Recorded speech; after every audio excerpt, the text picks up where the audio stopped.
Алайда енді осы әлемдегі экологиялық саясатқа байланысты көмірмен жұмыс істейтін станцияларға мысалы шетелдік қаржы ұйымдар қаржы бөлмейтін болды. Себебі жел жоқ кезде электроэнергия жоқ, күн жоқ кезде электроэнергия жоқ. Мысалы әлемде елдер атом электростанциясын пайдаланбайды. Әрине оларда уран жоқ, олардың ойында да жоқ. Ертеңгі күні салынатын атом электростанциясы Чернобыль апатын қайталанбасына кім кепіл болады? Бір рет 10 миллион жылда дейді. Біздің Қазақстан электр энергиясы соншалықты зәру ма? 60 миллиард киловатт сағат болды да, оның 1 миллиард киловатт сағатын сатып алдық. Бірақ салынғаннан кейін бана тарифтің бағасы 6 есе қымбаттап кетті. Ертеңгі күні біз оны кепіл дейміз. Негізінде атом электростанциясы да болды бізде пайдалануда, Ақтау қаласында сұрақ туындайды, неге оны тоқтатып тастаған деп. Ал енді ол мамандар тәжірибеден қайдан өтіп жатыр? Бізде мысалы атом электростанциясы жоқ. Салатын ел сол елге жіберу мүмкін практикаға, мысалы осы жас мамандарда. Ертеңгі күні біздің мамандарымызды түрік тілінде оқытасыздар деген талап қойылған екен.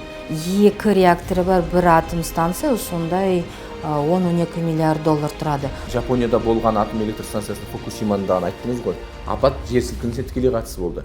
Ертеңгі күні Алматы облысында салынған жағдайда жер сілкінісіне қаншалықты төтеп беретін болады?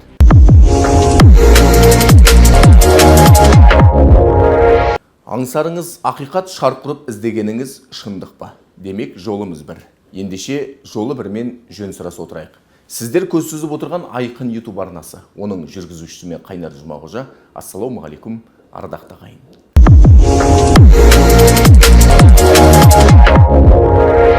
Достар, біздің YouTube канал өткір сұрақтары мен салмақты сараптамаға толы. Тек сәл уақытыңызды бөліп, сұхбаттарымызды көріп, лайк деп тапсаңыздар, лайктеріңізді баса кетіңіздер. Себебі сіздердің басқан löпіл, қалдырған пікірлеріңіз қадамымызға қанат байлап, шабытымызға шабыт қосады. Ендеше көп сөйлеп созбайық, әдептен озбайық, күн тәртібінде 6 қазанда өтетін референдумға қатысты әңгіме қозғайық. Ол үшін шақырылған арнайы қонағымыз бар, таныс болыңыздар. Қазақстан Республикасы Энергетика министрлігінің атом энергетикасы және өнеркәсібі департаменті директорының орынбасары Гүлмира Дәуітқызы Мұрсалова келіп отыр. Гүлмира ханым, саламатсыз ба? Сәлеметсіз бе? Енді қазір өзіңіз білесіз, бағана әңгімеміздің әліппесінде де айттық. 6 қазанда отандастар Қазақстанда атом электростанциясын салуға келісесіз бе деген сұраққа жауап беретін болады. Көпшіліктің көкейінде сан сауал бар. Сол сауалдардың бір қатарын жиып теріп өзіңізге алып келіп отырмыз. Оның ең біріншісі, әңгімені мына бір сұрақтан бастайықшы.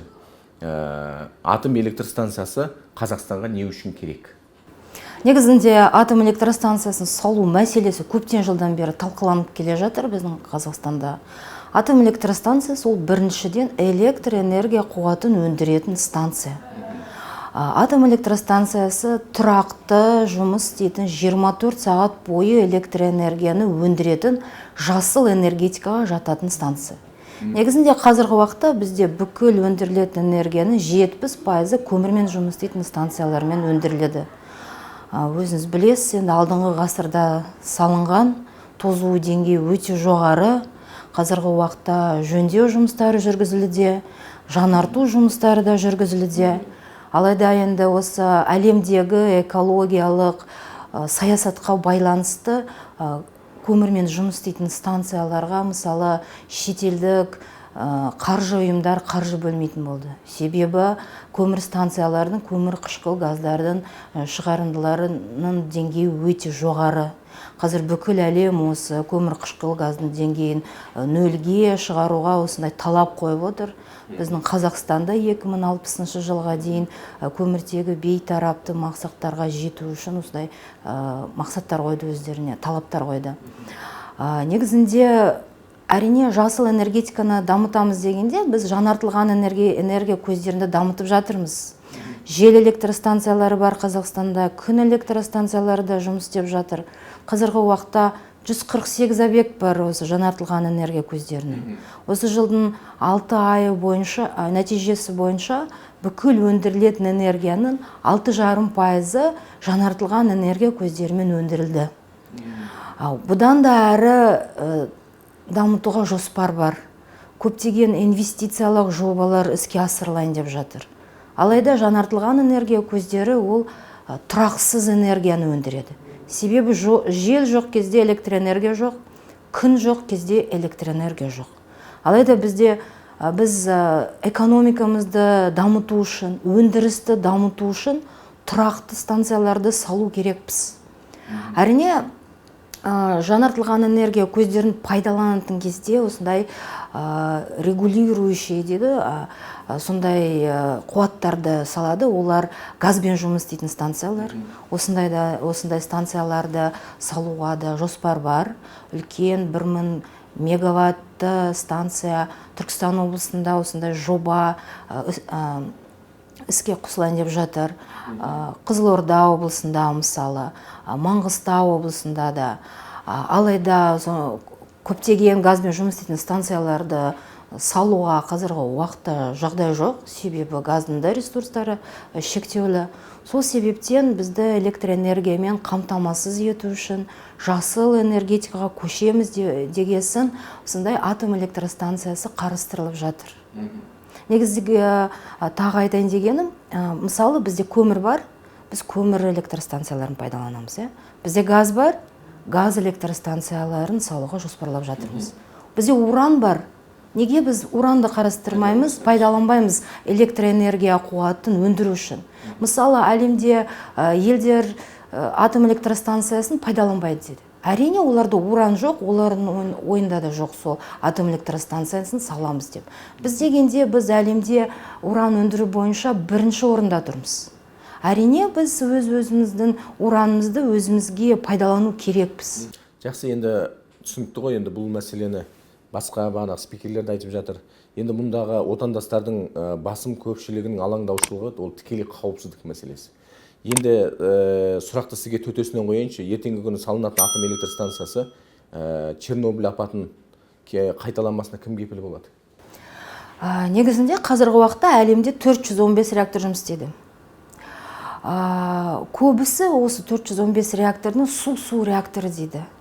3-ші буынға жататын. Біздің Қазақстанда өзімізге 3+ буынға жататын реакторларды таңдап жатыр. Су реакторлардың. Осы реактормен тарихта ешқандай апаттар болған емес. Мысалы, Чернобыльдағы болған апаттан кейін, Фукусимадан кейін болған апаттан кейін халықаралық ұйымдар арнайы сондай өндірушілерге талап қойған. Олар технологияларын қалай дамыту керек екенін, қандай іс-шараларды жасау керек екенін, қауіпсіздік деңгейін көтеру үшін. Мысалы, Чернобыльда осындай арнайы контайнмент деген болған жоқ. Ол реакторның үстінен арнайы купол. Ешқандай радиоактивті радиация ешқандай ішінен шықпайтын деген арнайы үстінен купол салынады, мысалы. Фукусимадан кейін қойған талаптар, мысалы, Фукусимада электроэнергия болмай қалып, сол жерде қауіпсіздік жүйелері жұмыс істемей қалды. Мысалы, осындай жағдайды болдырмау үшін пассивтік жүйелерді, мысалы, енгізді осындай технологияларға. Пассивтік жүйе дегенде ол ешқандай сырттан шығатын электроэнергиясыз ол жұмыс істей береді. Мысалы, осы жердің гравитациясы дейміз ғой, сол арқылы, мысалы, суда толып кетеді, мысалы, сол арқылы, мысалы, арнайы стержни деген осындай реактордың жұмысын тоқтатып жібереді деген көптеген сондай талаптар енгізілетін болатын халықаралық осындай атом саласының ұйымдарымен, оның ішінде халықаралық атом агенттігі бар, МАГАТЭ дейміз оны. Сол себептен бізде тек қана дамытылған 3+ буынға жататын реакторларды осындай шорт парақ дейміз, сол шорт парақтың ішіне енгіздік. Су реакторды негізінде әлемде өндіретін елдер көп емес. Мысалы, айфонды да әр ел енді өндірмейді ғой. Сол сияқты реакторларды көп ел өндірмейді. Су реакторды өндіретін елдер, мысалы, Қытай, сол Қытай компаниясы шорт-листта бар, Корея, Франция және Ресей. Америка құрама штаттары да өндіреді, алайда олар бізге ұсыныс енгізген жоқ өздерінің реакторлары бойынша. Қазіргі уақытта да олар ешқай жерде бұл реакторды салып жатқан жоқ. Оның қауіпсіздігін былай пайызбен есептеген кезде қанша пайыз кепілдік беріледі? Негізінде оны апат жағдайы дегенде бір рет 10 миллион жылда дейді. Ол осындай есептелген сандар. Негізінде Яғни 10 миллион жылда бір рет қана апат болуы ықтимал. Болуы ықтимал, алайда атом электростанциясы 60-80 жыл жұмыс істейді. Ол 100% кепілдік береді деген сөз қауіпсіздік деңгейіне. Өзіңіз айттыңыз ғой, мына атом электростанциясын салудың басты мәселесі электр энергиясын өндіру деп, Енді заңды сұрақ туындап отыр. Біздің Қазақстан электр энергиясы соншалықты зәру ма? Негізінде айта кетейін, бізде қазіргі уақытта осындай кешкі және таңғы жоғары тұтыну сағаттары дейміз ғой, оны орысшасы пиковый, жоғары тұтыну сағаттарында негізінде электр энергия жеткіліксіз. Біз оны алдын ала жоспарлап, бір күн бұрын бірыңғай сатып алушы арқылы Ресей Федерациясынан сатып алып жүрміз. Мысалы, былтырғы жылға қарасақ, 2023 жылға бізде бүкіл тұтыну көлемі 115 миллиард киловатт сағат болды.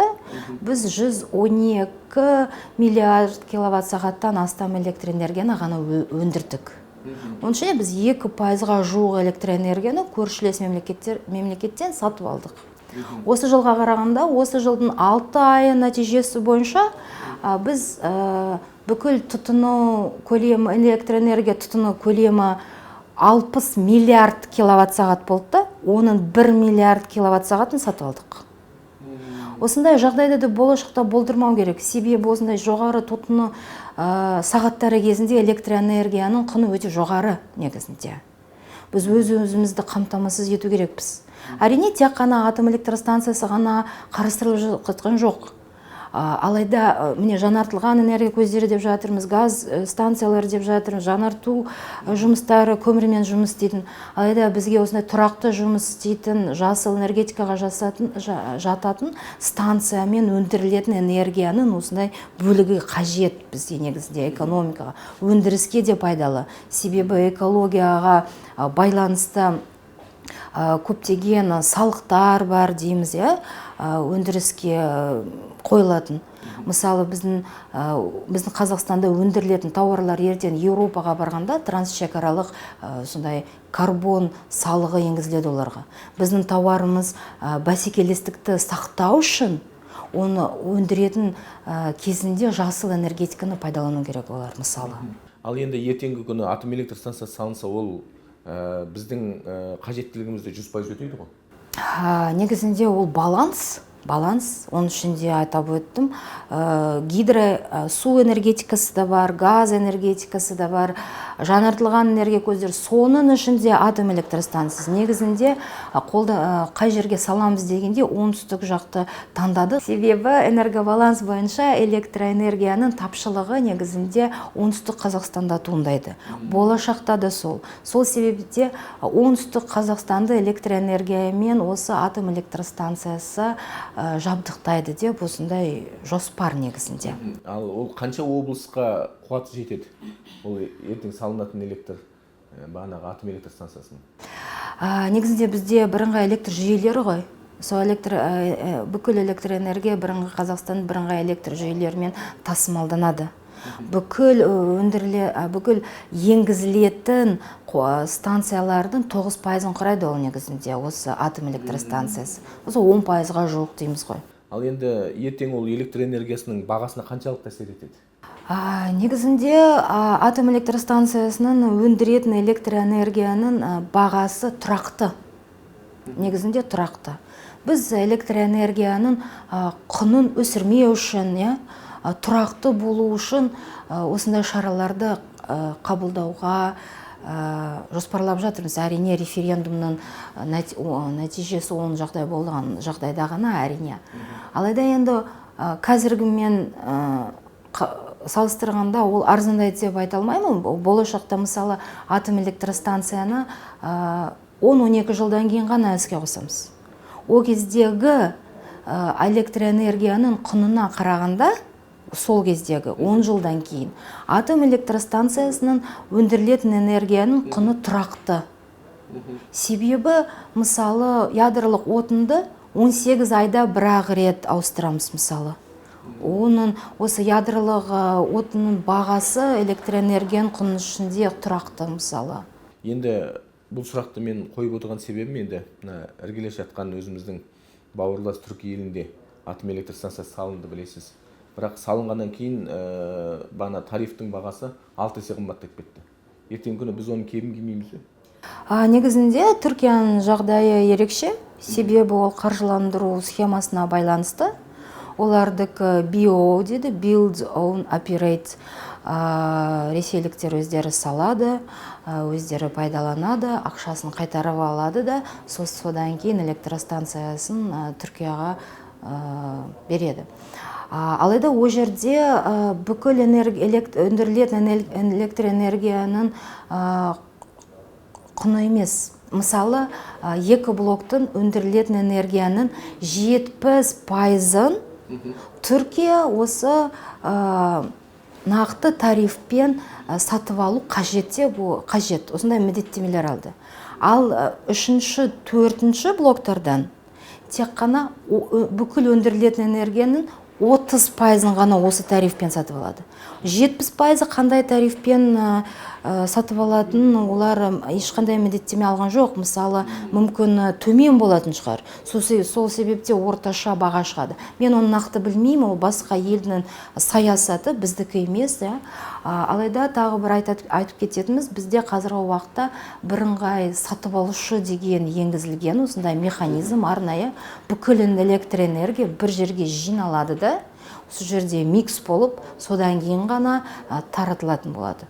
Сол себептен әрбір станциямен өндірілетін энергияның құны әсер етпейді. Мысалы, жаңартылған энергия көздерінің де тариф үлкен, мысалы. Мысалы, шетелден сатып алған электроэнергияның да құны өте жоғары.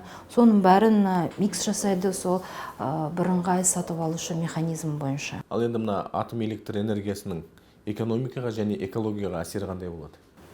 Негізінде экономикаға дегенде осындай жоғары деңгейлі объект салынған кезде тек қана атом саласы дамытылмайды, басқа да салалар дамытылады.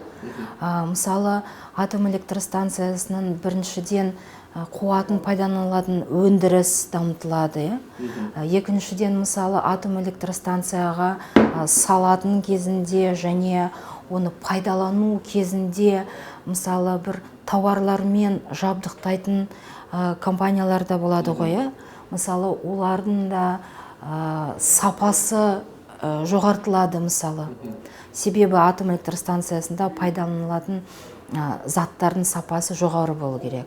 Біз өзімізде локализация дейміз ғой, өзіміз елімізде өндірілетін тауарларды пайдалануға тырысамыз. Ондай тауарлар мүмкін болашақта экспортқа да кете алады, мысалы, басқа станцияларға да, мысалы. 2000 адам тұрақты жұмыспен қамтылады. Тұрақты жұмыс, салу кезінде 8-10 мың адам жұмыс істейді.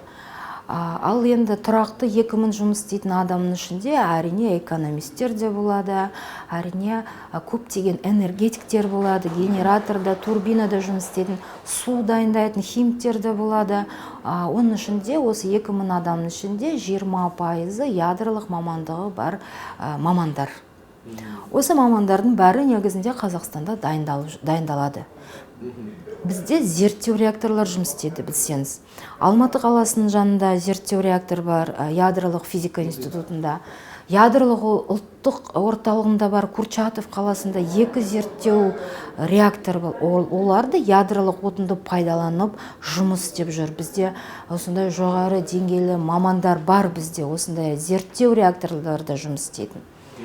Бұдан басқа әрине арнайы бізді атом электростанциясын саламыз дегенде, кім салады деп осындай шешім қабылданғаннан кейін салатын мемлекетке осындай талап қоямыз. Әрине біздің атом электростанциясын пайдаланатын мамандарды дайындап беріңіздер. Осындай да талап болады арнайы. Бұдан басқа біз Қазақстанда дайын ядролық отын өндіреміз. Өскемен қаласында үлбі металлургия заводында, ол Қазатомөнеркәсіпке қарайтын мекеме. Осы 21 жылдан бастап дайын ядролық отын дайындалады. Ол қазір экспортқа кетіп жатыр. Алайда Совет үкіметі кезінен ядролық таблетка сол жерде дайындалатын, бүкіл Совет үкіметіне таратылатын. Осындай тәжірибе бар бізде. Атом саласы өте жоғары дамыған Қазақстанда. Негізінде атом электростанциясы да болды бізде пайдалануда. Ақтау қаласында 73 жылдан бастап 99 жылы тоқталған. Сұрақ туындайды, неге оны тоқтап тастаған деп. Себебі сол жылдары іске қосылған атом электростанциялардың пайдалану мерзімі 20-25 жыл ғана болған. Ол бұрынғы станциялар 60 жыл жұмыс істейді деп жоспарланған жоқ сол кезде. Сол пайдалану мерзімі аяқталғаннан кейін оны тоқтатуға тура келді негізінде. Ал енді өзіңіз айтыңыз, мамандар тапшылығы болмайды деп. Қазір қай университеттерде оқытылады? Тікелей осы салаға қатысты мамандар. Осы Астанадағы Еуразиялық университетте бар, Алматыдағы Әл-Фараби университетінде бар. Негізінде Өскемен қаласындағы университет, Семейдегі Шәкәрім атындағы университет, осындай университеттерде кадрлар дайындалады бізде. Бұдан басқа Мәскеудің МИФИ филиалы ашылған болатын. Біздің Қазақстан Республикасының президенті арнайы тапсырма берген техникалық мамандарға гранттардың санын өсіріңдер деп. Соның ішінде бізге атом электростанцияға қажет мамандықтарды осындай дайындалатын мамандықтардың ішіне кірді. Себебі оның ішінде энергетиктер де бар, химиктер деп айтып кеттім, ядролық мамандығы бойынша мамандар. Ал енді ол мамандар тәжірибеден қайдан өтіп жатыр? Бізде мысалға атом электростанциясы жоқ қой. Енді бізде зерттеу реакторлар бар. Ол жерде әрине ғылыми жұмыстары ғана жүргізілуде. Енді арнайы атом электростанциясын пайдаланамыз дегенде, осы реакторлар жұмыс істейтін бір сондай тәжірибесі бар мамандарды бұдан әрі оқытатын боламыз.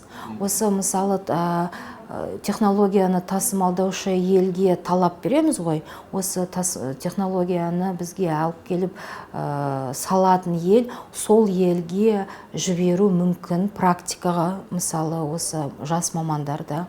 Негізінде атом электростанциясы енді 60-80 жыл пайдалануда болады деп айтамыз ғой. Негізінде ол бірақ поколение емес, ол осы дайындықты жылдан жылға жүргізу керек болады. Енді бауырлас бағанаған айттық, Түрік елінде осы атом электростанциясын салуға байланысты тендер өткізген кезде олар талап қойған екен, ертеңгі күні біздің мамандарымызды түрік тілінде оқытасыздар деген талап қойылған екен. Бізде қалай болады ол? Негізінде тырысамыз әрине. Қазірден бастап қазақ тілінде оқытылып жатыр ғой біздің мамандар. Осы базовый, бакалавр, сондай адамдар қазақ тілінде Қазақстанда оқытылып жатыр. Бұдан ары тек қана үстінен практикасын алып, мысалы магистратурасын, осы үстіңгі жерін ғана. Алайда енді мысалы біз қазіргі уақыттан бастап I2N деген университетпен арнайы құжаттарға қол қойдық. I2N деген ол Францияда бүкіл атом электростанцияларына да мамандарды дайындайтын университет. Ол жерде енді сол жаққа біздің студенттеріміз барса, оқуға барғанда олар ағылшын тілінде сабақ береді негізінде. Алайда біз олардан осындай оқыту бағдарламасын бәрін аламыз. Осындай келіссөздер өткізілді біздің университетке. Қазірден бастап солардың оқыту бағдарламаларымен студенттерді оқытқан кезде пайдаланамыз. Енді қазіргі таңдалып отырған енді ашық ақпарат көздерінде Балқаш көлін айтып отыр. Дәл солай, Негізінде Балқаш көлі дегенде үлкен ауылының ауданы Алматы облысының. Осы үлкен ауылы Балқаш көлінің қасында орналасқан. Біз енді аудан дегенде нақты аланды таңдаған жоқпыз. Себебі нақты алан біздің заңнамалық бойынша, экологиялық кодексі бойынша және де МАГАТЭ талаптары бойынша осы бір ауданда бірнеше аланды зерттеу керекпіз. Сол бірнеше алан ішінен біреуін таңдап, сол ең жақсысы деп бүкіл экологиялық сараптамалардан өткеннен кейін, содан кейін осы нақты осы жерде саламыз деп, содан кейін ғана айта аламыз. Алайда ол жер бұрыннан 97 жылдардан бастап, 90 жылдардан бастап ірі электроэнергия өндіретін станцияға арналған сол аудан, сол жер.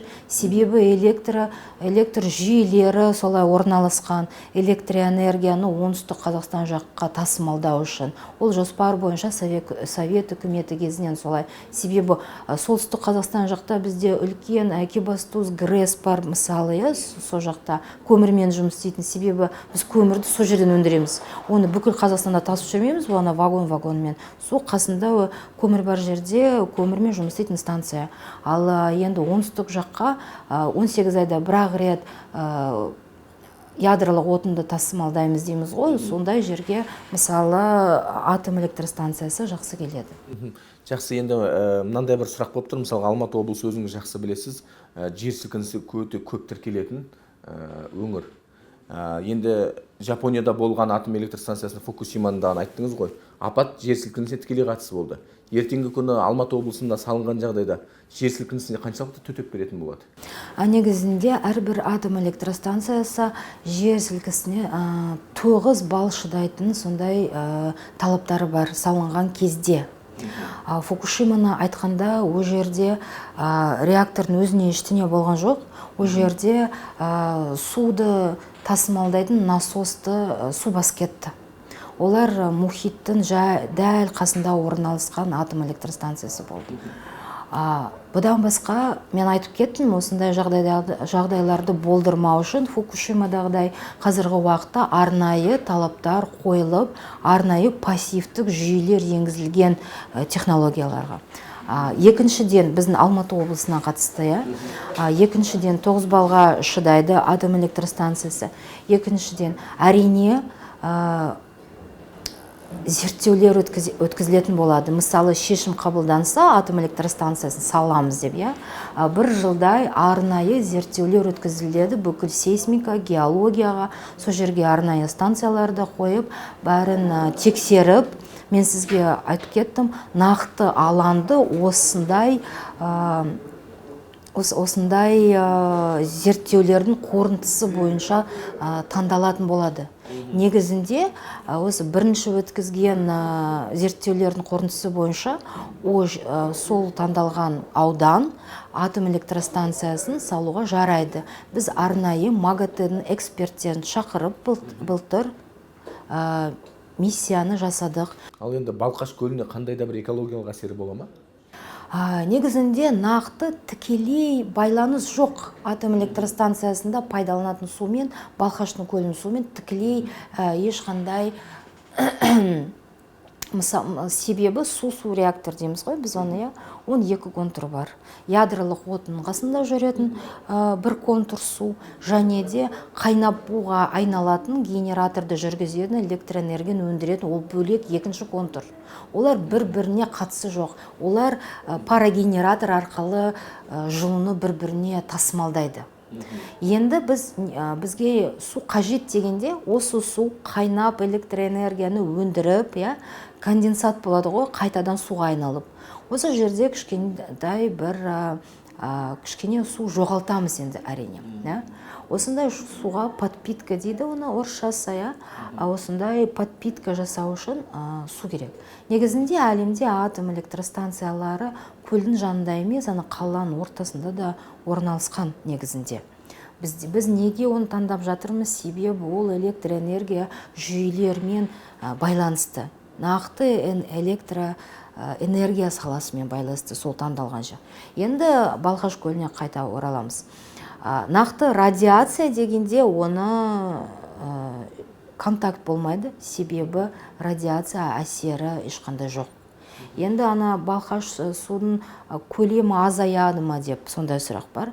Негізінде Балқаш көлінің табиғи булануы бір жылына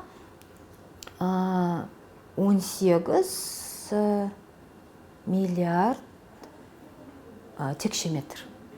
Біздің, мысалы, пайдаланатын су болса, біз тек қана суытатын мұнараны ғана пайдаланамыз. Суытатын мұнараны пайдаланған кезде тек қана 63 миллион текше метр су кетеді.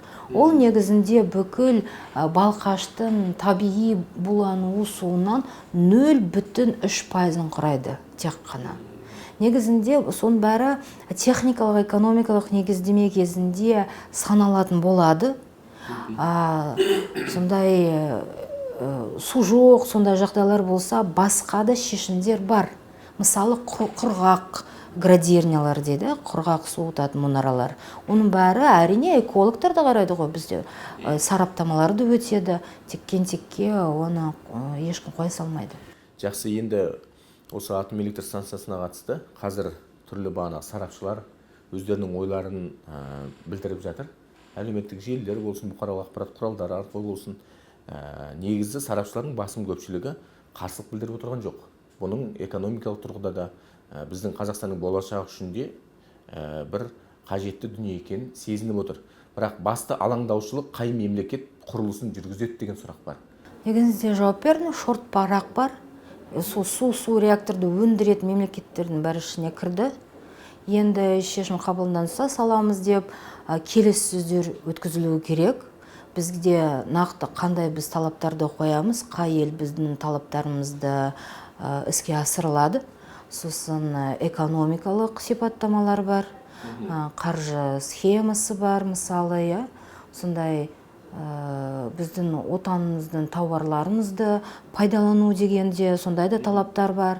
Мысалы, өзіміздің отынымызды өндіреміз дегенде технологиялар бізге керек. Осындай келіссөздердің нәтижесі бойынша қай ел бізге ең жақсы, мысалы, ең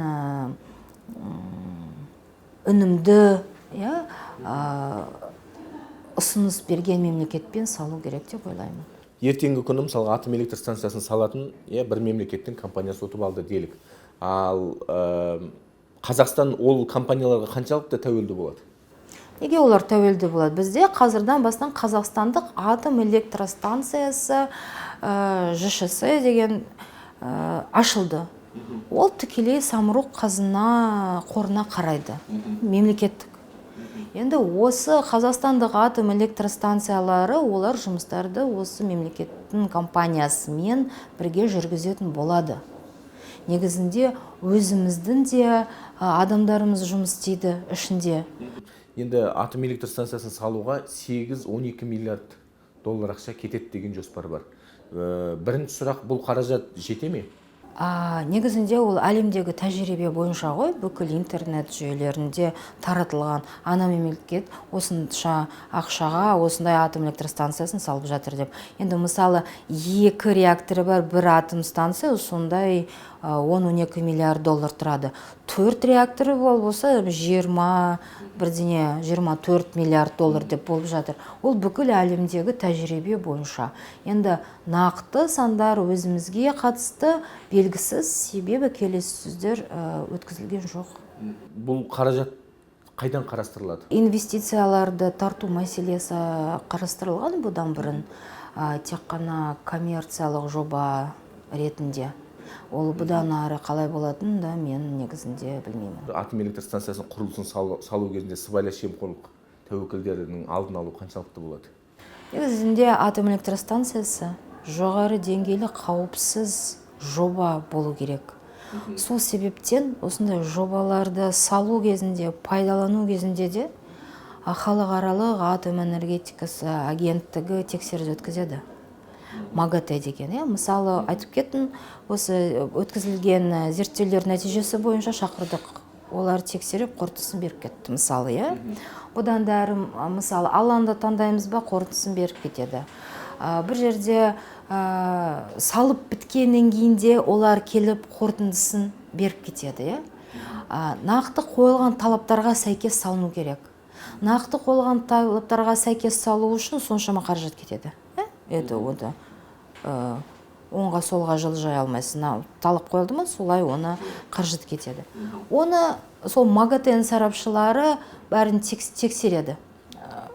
Әр деңгейден кейін осындай milestones деген пайдаланады, олар сол әр milestones'да тексеріп кетеді, қандай жады деп. Осындай шаралар негізінде нақты бөлінген ақшаны нақты шараға кететін көрсетеді деп ойлаймын мен негізінде. Ал енді атом электростанциясынан қаншалықты қалдық шығады? Атом электростанциясында осындай радиоактивті қалдықтар дейміз. Олар төмен деңгейлі, орта деңгейлі және жоғары деңгейлі болып солай саналады.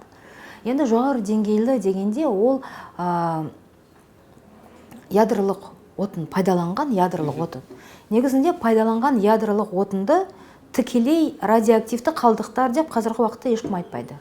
Себебі ол қайта өндіріліп, болашақта пайдалану мүмкін материал дейміз, оны ядролық отын. Сол себептен бүкіл мемлекеттер оны ұзақ мерзімде сақтап жүр қазіргі уақытта. Мысалы, Ресей мен Франция қайта өндіреді. Қайта өндіріп, оны 4-ші буындағы реакторға пайдаланады. 4-ші поколение деген.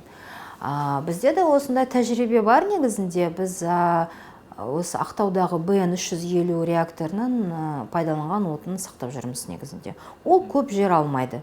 Мысалы, 1000 мегаватт станцияның тек қана 50 текше метр осындай қалдықтар шығады, мысалы. Негізінде енді төмен деңгейлі және орта деңгейлі радиоактивті қалдықтарға келсек, ол бүкіл әлемге белгілі осындай радиоактивті қалдықтар бар деп, бүкіл технологиялар дамыған, оны қайта өндіру деген, тазарту деген, сақтау деген. Біздің ядролық ұлттық орталық пен ядролық физика институты да осындаймен айналысады. Олар да қазіргі уақытта да осындай шығады негізінде.